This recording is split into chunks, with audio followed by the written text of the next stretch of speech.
Good morning and welcome to the Unitarian Universalist Church of Arlington. We are a community of many genders and sexualities, a community of diverse cultural and racial and class backgrounds, a community of varied abilities and gifts. And we invite you to join us in this place where we come for community. We find inspiration and we live with purpose together. I'm Linda Battellini, and this year I'm serving as the chair of your Board of Trustees. And this month, our theme for our services and our discussion groups is imagination. It's hard to remember a time when our imagination was more essential to our faith in the future. With the disruption of the last couple of weeks and the fears for my everyday safety in a raging pandemic, I know I'm relying on my imaginings of what might grow out of the ashes of what used to be normal. And I'm drawing on my faith in my UUCA community, my faith in the strength of our society, and my faith in the wisdom of those creating treatments and vaccines to protect me.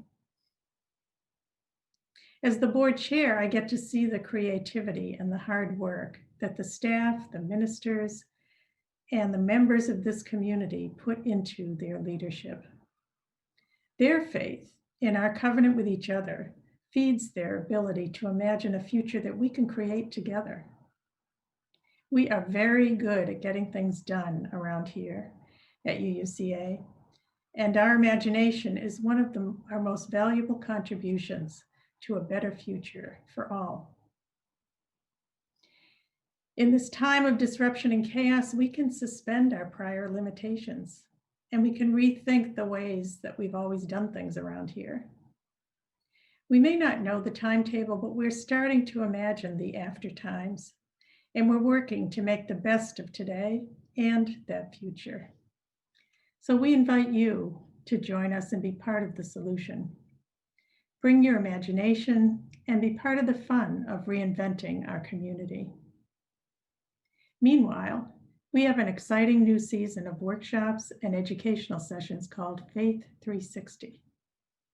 Registration is very simple.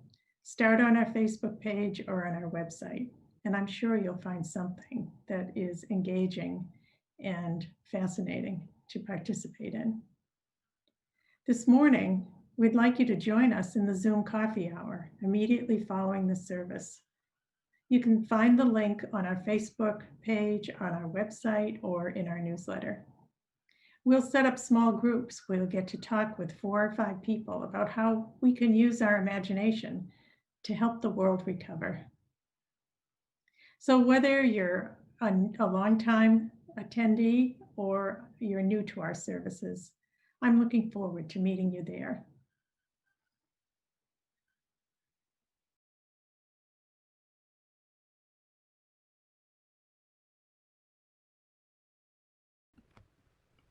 Good morning. My name's Irv Lacho, and I'll be reading today's call to worship, which is it's an edited excerpt from Martin Luther King's letter from a Birmingham jail, written in April of 1963. So I need to warn you that some of the terms used by Dr. King in the letter, such as Negro, are from that time, and so please understand where the language is coming from. Oppressed people cannot remain oppressed forever. The yearning for freedom eventually manifests itself, and that is what has happened to the American Negro. Something within has reminded him of his birthright of freedom, and something without has reminded him that it can be gained. Consciously or unconsciously, he has been caught up by the zeitgeist, and with his black brothers of Africa and his brown and yellow brothers of Asia, South America, and the Caribbean, the United States Negro is moving with a sense of great urgency toward the promised land of racial justice. If one recognizes this vital urge that has engulfed the Negro community, one should readily understand why public demonstrations are taking place. The Negro has many pent-up resentments and latent frustrations, and he must release them. So let him march. Let him make prayer pilgrimages to the city hall. Let him go on freedom rides and try to understand why he must do so. If his repressed emotions are not released in nonviolent ways, they will seek expression through violence. This is not a threat, but a fact of history. So I have not said to my people, get rid of your discontent. Rather, I have tried to say that this normal and healthy discontent can be channeled into the creative outlet of nonviolent direct action. And now this approach is being termed extremist. But though I was initially disappointed at being categorized as an extremist, as I continued to think about the matter, I gradually gained a measure of satisfaction from the label. Was not Jesus an extremist for love? Was not Amos an extremist for justice? Was not Paul an extremist for the Christian gospel? Was not Martin Luther an extremist, and Abraham Lincoln, and Thomas Jefferson? So the question is not whether we will be extremists, but what kind of extremists we will be. Will we be extremists for hate or for love? Will we be extremists for the preservation of injustice or for the extension of justice? Perhaps the South, the nation, and the world are in dire need of creative extremists.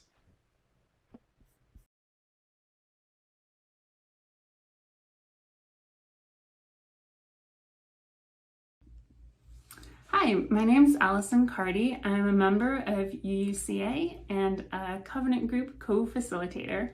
And I have 2 readings for us today for our chalice lighting, one new one and one that you'll be familiar with. The first one is called For the Freedom of Faith, and it's by Heather K. Daniels. Our prophets died for the freedom of faith. We are here in their spirit. We are here to practice and sustain our living tradition, to light a chalice, claiming for justice the heat and power of fire. In our free faith, we are here seeking freedom from despair, the freedom to be loved as ourselves, and the freedom to grow beyond imagination. We are here, gathered in the name of all that we find holy. Let us give thanks for the gift of gathering here. Amen. Have a chalice and I'll read our normal words. We gather together as a community of memory and hope to celebrate life and its infinite possibilities for love. We light this chalice as a symbol of the light within every human heart. May our individual sparks meet and merge, bringing both light and warmth to the world.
For our Time for All Ages today, we're going to watch a video, a really beautiful video but I thought I would tell you a little bit about what I think this video is about first.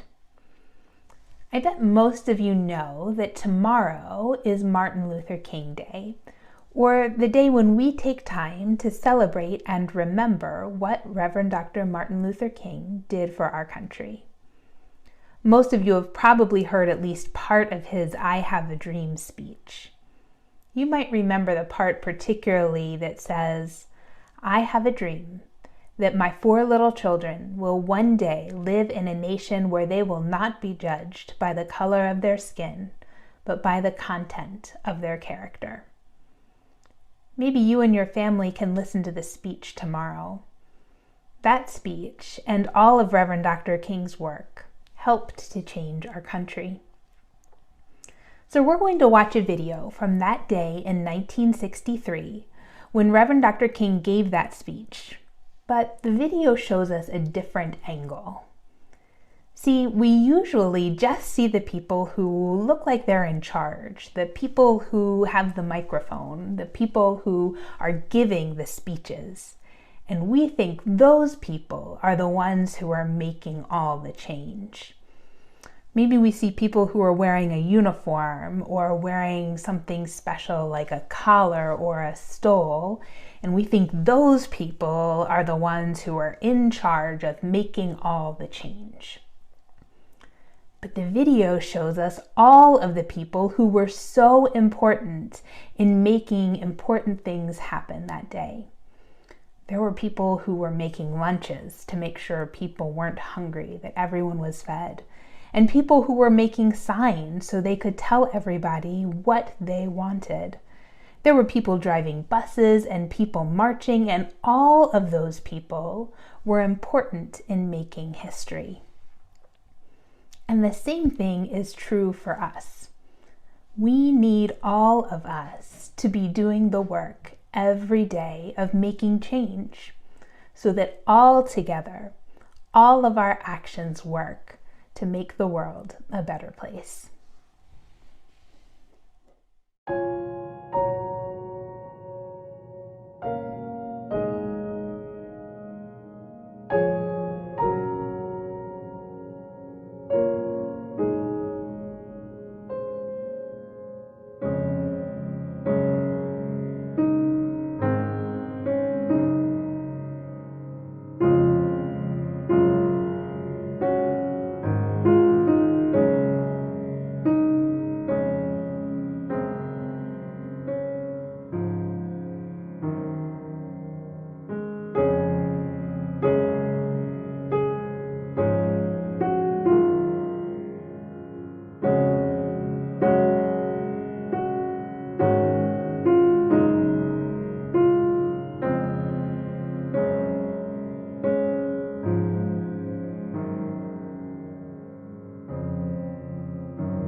In this time of civic division and national tension, I feel blessed to have found a spiritual home whose mission both comforts and challenges me. In interacting with you, I am constantly reminded that all of us together create our beloved community. I'm also inspired by the ongoing work of our music program, covenant groups, religious education, our social justice ministries, our pastoral care team, and many more endeavors. By giving to UUCA, I feel that I am contributing to a better world. If you feel moved to contribute to UUCA, you have several options. You can mail a check payable to UUCA with the word offering or pledge in the memo line. You can give online at the church website, uucava.org. Just click on the donate button at the top of the page. You can also donate by text, or you can donate by using the mobile app Give Plus. Just enter the zip code 22204 and choose our church, UUCA, and follow the prompt to give now. Our offertory prayer reminds us, let us be grateful when we are able to give, for many do not have that privilege. Let us be grateful for those who share their gifts with us, for we are enriched by their giving. And let us be grateful even for our needs, so that we may learn from the generosity of others.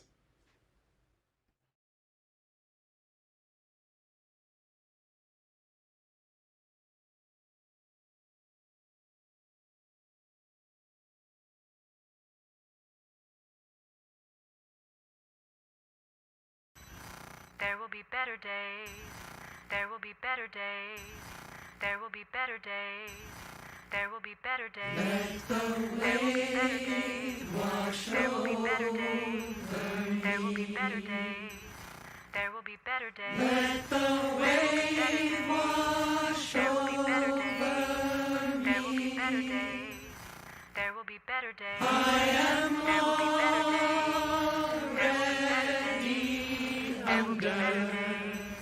There will be better days. Let the wave wash over. There will be better days. There will be better days. There will be better days. Let the wave wash over. There will be better days. There will be better days. Let the wave wash over. There will be better days. There will be better days. There will be better days. I am there will be better days. There will be better days. There will be better days. Let the wave wash over. There will be better days. There will be better days. There will be better days.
In the midst of the injustices of his time, Abraham Lincoln had the vision to see that this nation could not survive half slave and half free. In the midst of an age prior, still amazingly adjusted to slavery, Thomas Jefferson would etch across the pages of history words lifted to cosmic proportions.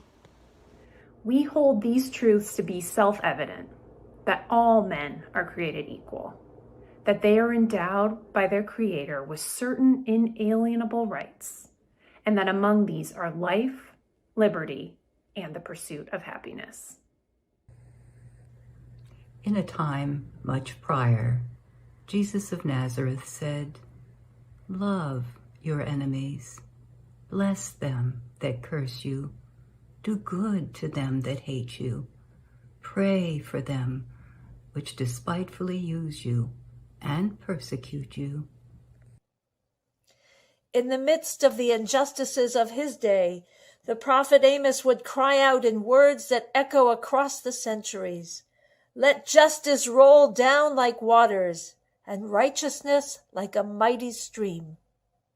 The words of these prophets are but a few of the many prophets and peoples in history who all beckon and call us to emerge from the bleak and desolate midnight of our inhumanity to each other and into the bright and glittering daybreak of freedom and justice. So we say in conclusion, we believe firmly that we will get to the promised land of collective fulfillment. As the beloved protest song sings, we shall overcome. We shall overcome. Deep in my heart, I do believe we shall overcome. And I believe it because somehow the arc of the moral universe is long, but it bends towards justice if we hang on and bend it.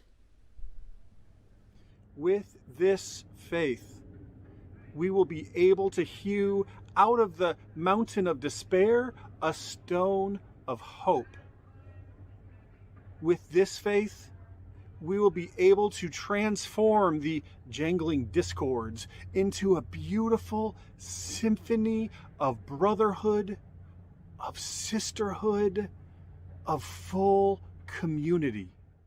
With this faith, we will be able to speed up the day, and in the words of prophecy, every valley shall be exalted, and every mountain and hill shall be made low. The rough places will be made plain, and the crooked places straight. And the glory of the Lord shall be revealed, and all flesh shall see it together. This will be a great day. This will be a marvelous hour. And at that moment, figuratively speaking in biblical words, the morning stars will sing together, and the children of God will shout for joy.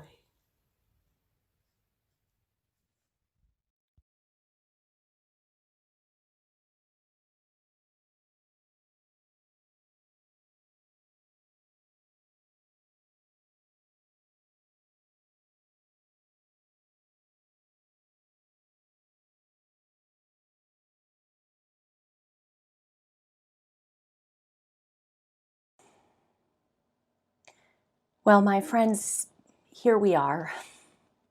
Here we are in this moment in our country. Here we are, you and I. Here we are on the weekend when every year we honor the Reverend Dr. Martin Luther King and his work, his words, his dream, and what it invites us into. It feels particularly poignant for me at this moment to be honoring Dr. King, when the dream of an America that is fundamentally about equality and beloved community seems farther off than ever, especially for those of us who, perhaps because of our privilege, have been able to imagine a world where we were moving ever closer to that dream. We may not be able to imagine that right now. And of course, we are exploring imagination this month at UUCA. And so I wonder, as we continue, perhaps in the grip of anxiety and fear, I wonder what it means to lift up our minds to the power of imagination still. What are the limits of that power? What do we do with imagination? How does it change how we act? This morning, we have heard the Reverend Dr. King's words, some of his words, as shared by Arlington clergy from different faith traditions. Those words continue to resonate for us to help us to imagine the dream that King held. Part of King's brilliance, indeed, is that he told us about the dream. Perhaps you are familiar, as are so many Americans, with the I Have a Dream speech given at the March on Washington on the National Mall. You might know some of the story of that speech, that Dr. King had a whole speech written out, and that Mahalia Jackson, standing beside him, said, "Martin, tell them about the dream. Tell them about the dream." And Dr. King, you can see it in some of the footage, Dr. King looked at the speech and shuffled it a little bit and pushed it to the side and told us instead about the dream. Through those words and through so many of King's words, he invited us to imagine a different world, one that didn't work the way that America had been set up to work, but that lived into a greater dream. That bright and glittering daybreak of freedom and justice, the promised land of collective fulfillment.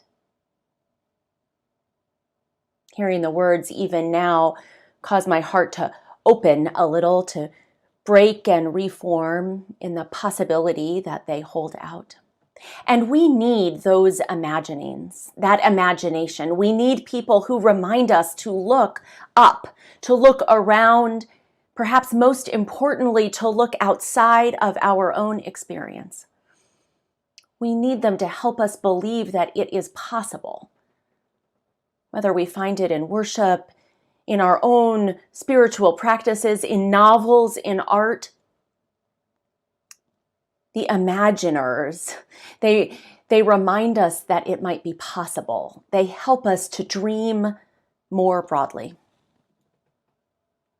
Rutger Bregman, a Dutch author, wrote a book published recently and translated into English as Utopia for Realists. How can we build the ideal world?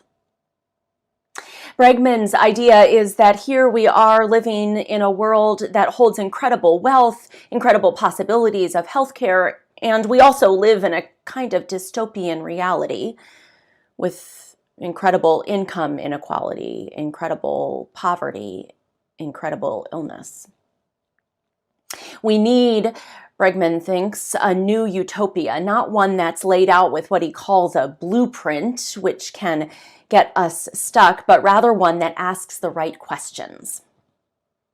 He writes, translated, "The word utopia means both good place and no place. What we need are alternative horizons that spark the imagination." Bregman quotes Bertrand Russell, writing years earlier, "It is not a finished utopia that we ought to desire, but a world where imagination and hope are alive and active." Bregman's book is largely actually about the economy and about the possibility of universal basic income and 15-hour work weeks, and the many experiments of some form of universal basic income. I encourage you to read it. I particularly enjoyed this quote from economist Charles Kenny. "The big reason poor people are poor is because they don't have enough money, and it shouldn't come as a huge surprise that giving them money is a great way to reduce that problem." Bregman uses data and studies to, I think, quite effectively convince us that, in fact, redistribution of wealth through universal basic income is a way to move toward some kind of utopia in this world. But more broadly, he argues for the importance of imagination as we do that moving. For even the lone voice to keep articulating a new possibility when we feel stuck in what has always been, or what we think has always been. We need the people who can imagine for and with us. And yet at the same time, it matters what kind of imagination we're talking about. Jason Reynolds, a novelist, and I want to encourage you to bookmark January 31st when I'll be joined by my colleague Lika Lewis Cornwell, and we'll be talking about how novels, fiction, are a core part of expanding our imagination in specifically our anti-oppression work, so stay tuned. Well, Jason Reynolds says this: "History is birthed out of the imagination. It literally was conjured up. Imagination is so powerful that it could set forth 400, 500 years of something wrong, which means that it very well could set forth 400, 500 years of something right. That's sort of the beauty of humanity." End quote. The beauty of humanity, and perhaps also the danger of it. That our imaginations, they create the future in front of us, the reality we live now. What imagination we choose then to follow, to work for, to be inspired by is deeply important. Even the Reverend Dr. King's words can be used in different ways. I am sure you have seen it. Used to paint rainbows and clouds over corporate promises of some sort of bland equality, or used to help us remember the radical nature of Dr. King's life and work, which called for much deeper systemic changes, which spoke against war, against the violence of capitalism, against white supremacy in all its forms, including the polite racism of the white liberal. It is important what imagination we follow. And we must remember always that just as Reynolds tells us our imagination might be able to birth 400 or 500 years of something right, the American imagination has surely already birthed 400, 500 years of something wrong, as Reynolds puts it. America as it exists now is a product, after all, of a bold imagination, both the parts that are about possibility and freedom and the parts that are about systemic racism and oppression, about capitalism and power over rather than power with. And all kinds of Americas have been and will continue to be imagined.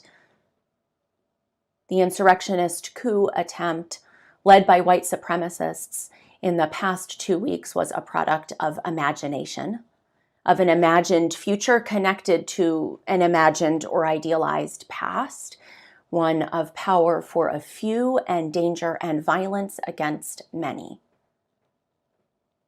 So, who gets to imagine? Whose imaginings are preferenced in our world, in our country? The author of Emergent Strategy and Pleasure Activism, Adrienne Marie Brown, also a prolific blogger whom I encourage you to follow, she writes this: "We are in an imagination battle. Trayvon Martin and Mike Brown and Renisha McBride and so many others are dead because, in some white imagination, they were dangerous. Imagination has people thinking they can go from being poor to a millionaire as part of a shared American dream. Imagination turns brown bombers into terrorists and white bombers into mentally ill victims. Imagination gives us borders, gives us superiority, gives us race as an indicator of ability. I often feel," writes Brown, "I often feel I am trapped inside someone else's imagination, and I must engage my own imagination in order to break free. All organizing is science fiction. We are bending the future together into something we have never experienced, a world where everyone experiences abundance, access, pleasure, human rights, dignity, freedom, transformative justice, peace. We long for this. We believe it is possible." "We are in an imagination battle," writes Adrienne Marie Brown. "I often feel I am trapped inside someone else's imagination." For those of us who identify as white,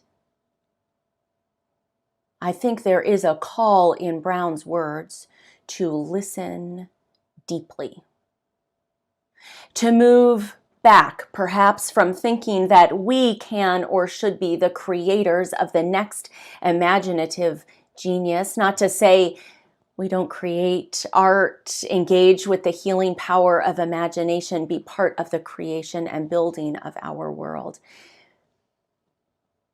But we who are white might want to listen more, practice our followership, watch for what imagination we are preferencing. In her book, Emergent Strategy, Adrienne Marie Brown writes, "Imagination is one of the spoils of colonization, which in many ways is claiming who gets to imagine the future for a given geography.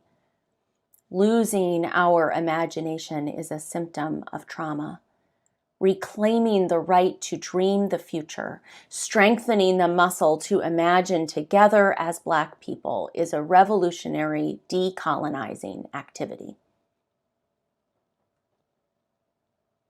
Brown's words invite me to ask, what would it mean for me as a white person, for this congregation as a majority white institution, for our Unitarian Universalist faith as a historically white denomination? What would it mean for us to center more deeply the imaginings of people of color, and more to take action against the racist systems that silence those imaginings, that have colonized imagination over 400, 500 years? How might we be caught up in the beauty and the possibility of what Brown calls a revolutionary decolonizing activity? How might we who identify as white use our power with, against colonization? Because, to be clear, it is not that the imagination has not been there. Black, Indigenous, people of color dreamers have been creating a new world for centuries and for millennia. It is that the forces of white supremacy, the systemic racism of our country, has kept those dreams sidelined, has killed them, often literally, and that have moved our country instead toward other dreams and other imaginations. What would it mean for us to work all together toward the imagination offered by King, by Brown? How do we lend our hands and our hearts and our lives to make that imagination, the decolonized imagination, possible? Because this is what I know about imagination, about the political imagination, the justice imagination, the beautiful imaginations that I need to help me believe that the world might be possible, a world of justice and of equity and of compassion. I know that imagining is not enough. I love how Adrienne Marie Brown put it in that quote, "All organizing," she wrote, "is science fiction." Not just the imagining, but the organizing itself. I think many of us have a favorite King speech. Some words, perhaps we can hear them in the Reverend Dr. King's voice. Perhaps we did hear them in his voice. Perhaps we have read them. My favorite words of King's are not one of the beautiful, amazing, inspiring speeches. They're the words found in his book, Stride Toward Freedom, the story of the Montgomery bus boycott. That book is like a work plan. It's inspiring, yes. It's beautifully written, of course. And it's a lot about meetings and carpools and the over a year of work to make that boycott successful. One of my clergy colleagues in Arlington sent the video that we shared during our Time for All Ages this morning. And I immediately loved it because it reminded us it's not just the speech that holds out the dream that's important. It's also the lunches made and the people showing up. My colleague, William Lamar, is the senior pastor at Metropolitan African Methodist Episcopal, a church in Washington, D.C., which was one of the churches who had their property vandalized during the first Proud Boys March in D.C. several weeks ago. Their Black Lives Matter banner was burned on video as a public act. Bill Lamar wrote a piece recently in Faithful America that has spoken to me. I've read it several times, and again, I commend it to you in its entirety. He starts by talking about sitting at his desk, opening mail that he's received, letters of support, checks for the mission of the church, expressions of care, children's pictures, things sent from people all around the country after hearing about the burning of their Black Lives Matter banner at Metropolitan AME. And he writes how moved he is by those expressions of care. And I appreciate, he writes, every gesture and am thankful for every kindness that has been shown to our faith community. At the same time, I have grown weary of the impulse to quiet deep spiritual stirrings by acting sentimentally. Sentimental responses assuage our discomfort as much as they share light and love with those who have been harmed. Doing something sweet for people who have suffered, especially in response to spiritual stirrings, can teeter on the edge of escapism. It can shield us from doing the hard work of figuring out why people suffer and how we can alleviate that suffering. Lamar goes on. The spiritual stirrings you feel, the ones that prompt you to write lovely and heartwarming letters, are in fact moving you to more challenging action. They are calling you to be in fellowship with others who share God's vision for the world. My humanity and divinity dance when I disrupt the powers and principalities within myself, within the church, and within the world. My dance partners, writes Lamar, make it all so much funkier. We have joined with God in co-creation and have seen oppressive systems weakened and lives transformed. The mythical, spiritual energy inside us is calling us to move beyond sentimentality and to move to the music of disruption. Shall we dance? Shall we dance? Shall we move to the music of disruption? Our worship associate this morning, Irv, shared an excerpt from King's letter from a Birmingham jail, inviting the white pastors in Birmingham to be extremists for love. As I heard those words again, I am reminded not to let this moment in our country's history pass us by as a congregation, as individuals, as a country. Not to simply imagine that the transfer of power on January 20th with a prayer that it is transferred peacefully is the change our country needs. It is time for a much broader imagination. The Unitarian Universalist Association, our parent denomination, has articulated in some ways its hope for a broader imagination. It wrote in a statement this past week, as a religious institution, we live faithfully our role as a part of the critical fabric of our country's moral conscience. And as Unitarian Universalists, we hold democracy as a central principle for our faith. We are compelled by the events of this week to call these actions what they were, attempts by insurrection to overthrow our duly elected government. This is a time for true accountability and courageous action in pursuit of a more just, equitable, multiracial, and pluralistic democracy.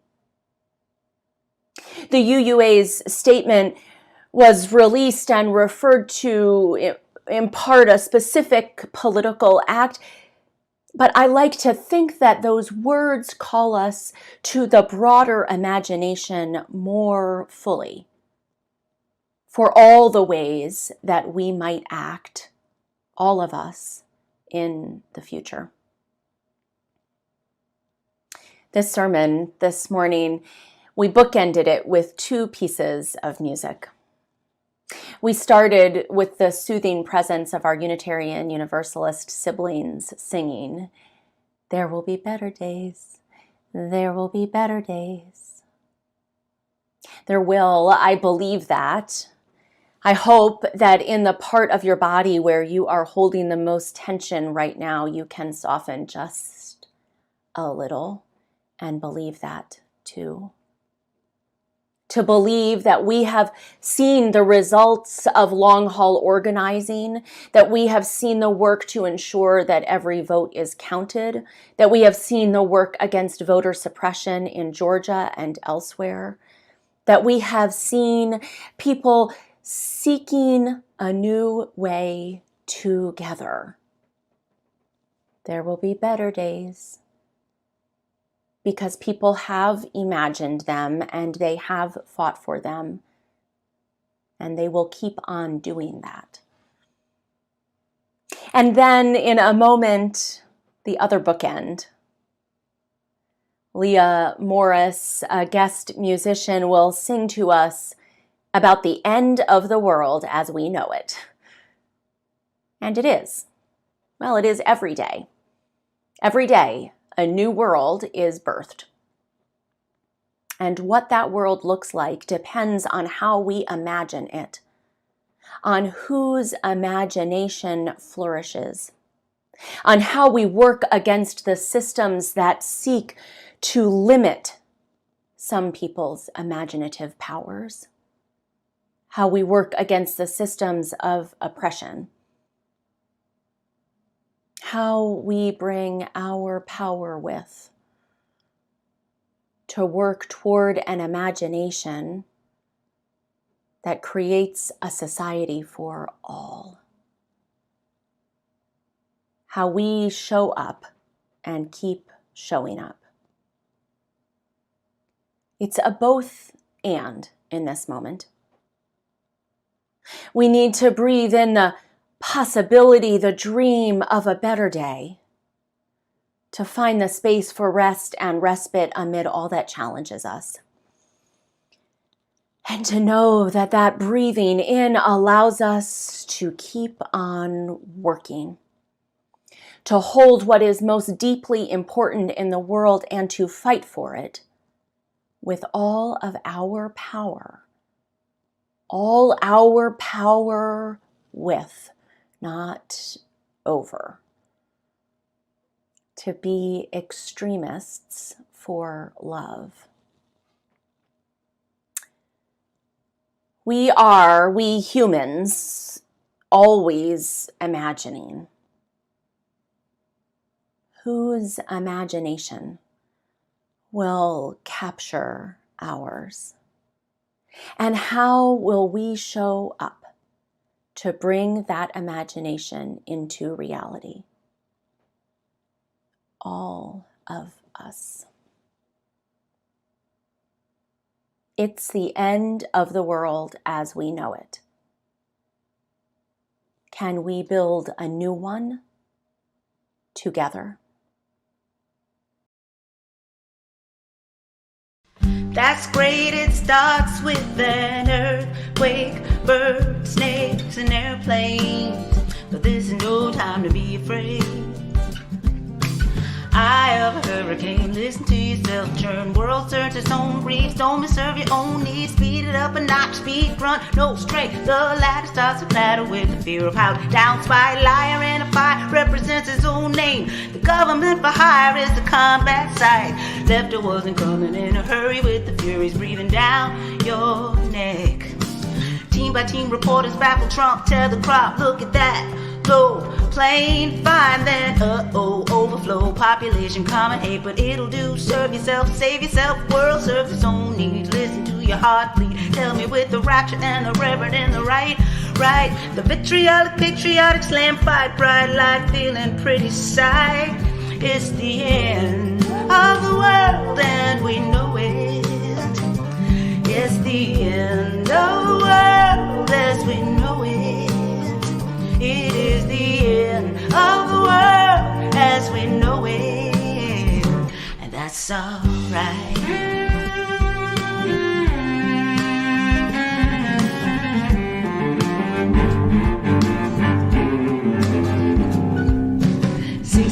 TV hour, have you given up your power? Slash and burn, return, listen to your teacher. Throwing off the uniform, forgetting, not getting caught up in escalation. Bringing peace back to this nation. Light a candle, motive, step up, watch your feet rise, rise. Oh yes, this means no fear this year. Renegade, seeing clear. A tournament of pride. Offer me solutions and offer me alternatives, but I decide it's the end of the world as we know it.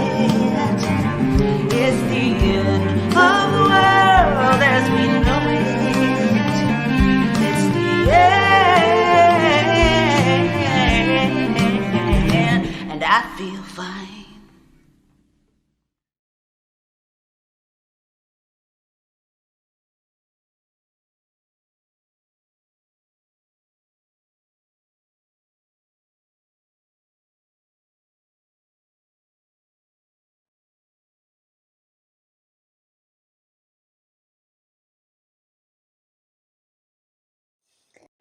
Prayer is often the time when we find centering and respite.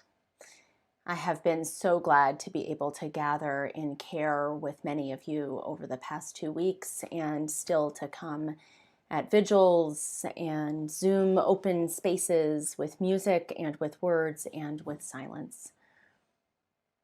I hope that you will keep up with the ways that we can gather as a community, that you check your email or check our calendar so that you know the spaces we are seeking to hold open for you. On Wednesday, Inauguration Day, we will gather at 10:30 in the morning for a time of prayer and meditation for our country.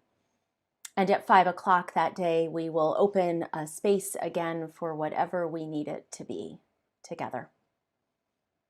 I hope you remember too that we have pastoral care drop-in hours on Monday, Tuesday, Thursday, and Friday. That's every week. You can check the calendar for times and for Zoom links. And that you can always reach us at pastoralcare@uucava.org. Even while the world swirls around us, we are also people living our own lives with our own joys and sorrows. And so I invite you to share those with us and with each other. That connection is what makes us a community. And this morning, my prayer is simply this, that we breathe together.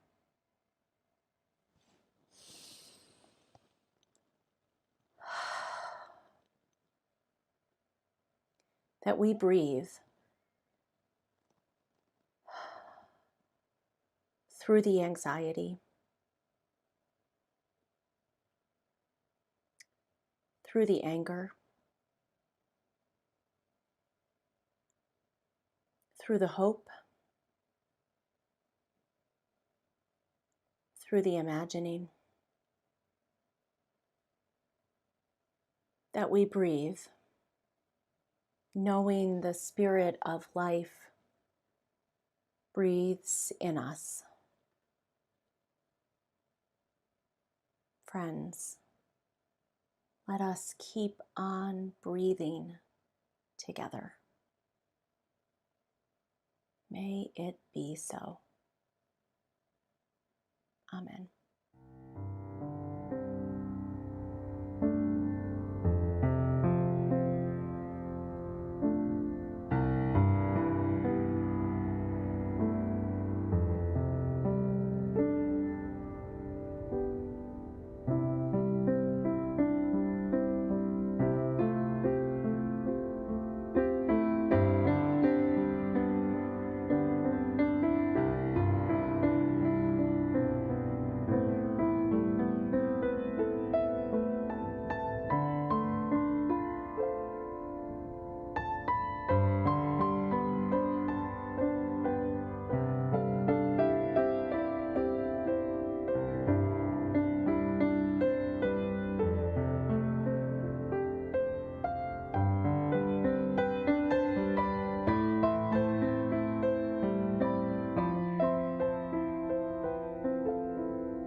Roots hold me close, wings set me free.